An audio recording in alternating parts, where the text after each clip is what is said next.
Imagine being just 17 years old, full of dreams and a bright future ahead, only to be dragged into 44 days of living hell that no human being should ever endure. This is the haunting story of Junko Furuta, a case so disturbing it will make you question humanity itself. The girl who had dreams on the cold evening of Friday, November 25th, 1988, around 8:30 p.m. in Misato, Saitama Prefecture, Japan, a 17-year-old high school student named Junko Furuta was making her way home from her part-time job. It was just another ordinary night for her. Junko had no idea that these would be the last safe steps she would ever take. Junko was known among friends and classmates as cheerful, disciplined, and focused on her future. Unlike many teenagers, she avoided drinking, smoking, or even attending late-night parties. Her teachers admired her dedication, and her family adored her for being the kind of daughter every parent wished for: responsible, kind, and full of dreams.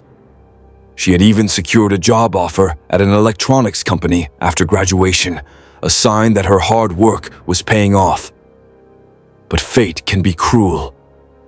That evening, as the clock ticked toward 9 p.m., Junko's life was about to change forever. She didn't know that 4 boys, lurking in the shadows of her path, were waiting to trap her. One of them would pretend to be injured, asking for her help.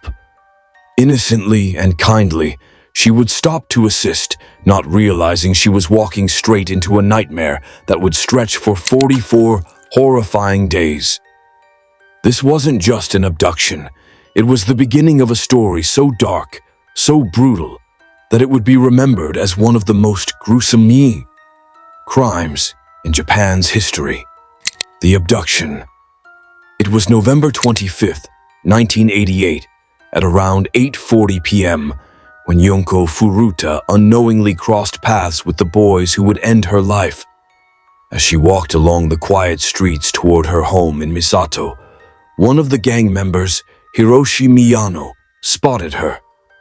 Miyano, just 18 years old, had a reputation as a bully with strong connections to the Yakuza. He and his friends decided that night that Junko would be their target. Miyano approached Junko by pretending to be lost and asked her for directions. As she tried to help, another boy, pretending to be a stranger, ambushed her from behind. They dragged her into a hidden area, and within minutes, she was overpowered. The time was now close to 9 p.m., and Junko's normal walk home had turned into a nightmare. The boys forced her onto a bike and took her to a nearby warehouse. From there, they shifted her to Miyano's house in the Ayase district of Adachi, Tokyo. His parents lived there, but fear and manipulation kept them silent. For Junko, this was the moment her freedom was stolen. That night, she became a prisoner in a house that looked ordinary from the outside, but would soon become her torture chamber. She was cut off from her family, who would spend the night anxiously wondering why their daughter hadn't come home. At 9:30 p.m., Junko Furuta had vanished, and her descent into unimaginable horror had begun. 44 days of hell. From November 25th, 1988, at 9:30 p.m., Junko Furuta was trapped inside the Miyano residence in Ayase, Adachi, Tokyo. What awaited her was not hours, not days, but 44 nights of unimaginable suffering. That very night, she was repeatedly assaulted. By the next morning, November 26th, the abuse escalated. The boys, Hiroshi Miyano, Nobuharu Minato, Joe Ogura, and Yasushi Watanabe, took turns torturing her, sometimes bringing in other men. Junko's ordeal was no secret. Miyano's parents and even Minato's brother were aware, yet nobody intervened. Silence became complicity. Every day brought new horrors. She was beaten with metal rods, burned with cigarettes and hot wax, and forced to drink her own urine. On day 11, December 5th, they hung her from the ceiling and used her body as a punching bag. On day 20, December 14th, they shoved fireworks inside her, laughing as she screamed in agony. By mid-December, Junko's body was deteriorating. She could no longer walk properly. Her face was swollen, her bones broken, and yet her spirit tried to hold on. She begged her captors to end her life quickly, but they refused. Christmas passed. While families celebrated across Japan, Junko remained locked in hell. On New Year's Eve, December 31st, 1988, at midnight, when the world welcomed a new year, Junko lay in a corner, barely alive, suffering in silence. For 44 continuous days, she endured pain that defies comprehension. The cruelty was relentless, and it was only going to end in death. The final night, by early January 1989, Junko Furuta's body was failing. After 6 weeks of torture, she was unrecognizable. Her face was swollen, her legs badly burned, and she could no longer eat solid food. On January 4th, 1989, around 6 p.m., the boys became enraged when she lost a mahjong game against them. As punishment, they beat her with an iron barbell and set her legs on fire once again. This time, her strength could not hold. Junko collapsed, bleeding heavily. For hours, she drifted in and out of consciousness. At midnight, January 4th to 5th, she slipped into shock. The boys, realizing she wasn't moving, wrapped her body in blankets. But instead of seeking help, they treated her death with cold calculation. On January 5th, 1989, in the early morning hours, Junko Furuta was declared dead by the silence of her breath. She was just 17 years old. The killers panicked.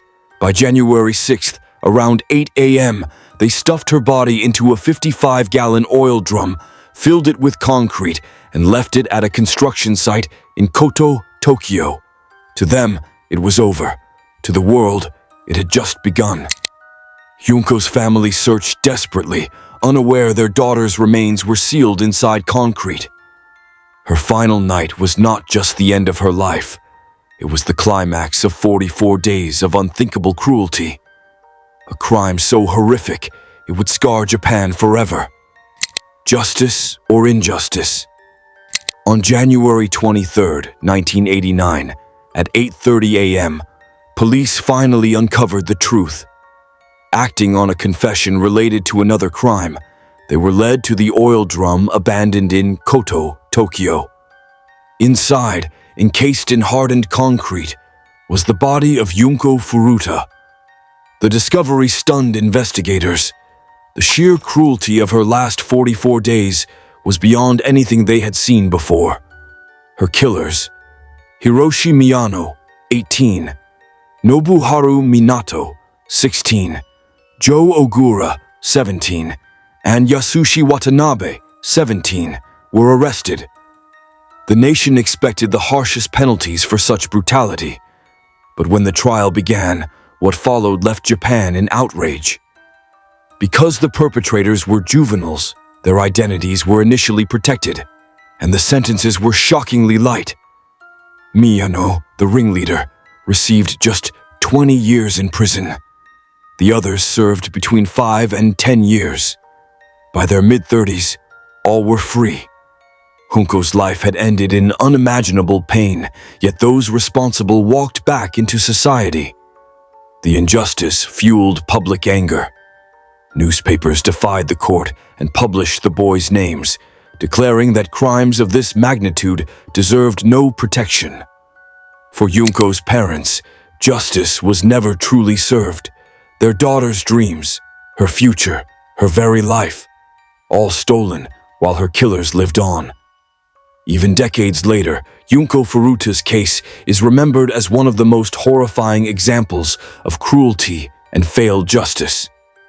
A haunting reminder of how sometimes evil walks away unpunished, and humanity itself is left to question how such a tragedy was ever allowed to happen. Junko Furuta's story is one of the darkest chapters in true crime history. A reminder of how cruel humanity can be and how fragile innocence truly is. If this case shook you, make sure to like this video, leave a comment with your thoughts, share it so more people know Junko's story, and most importantly, subscribe to this channel for more true crime stories that reveal the darkest truths the world has ever seen. Together, we can keep her memory alive.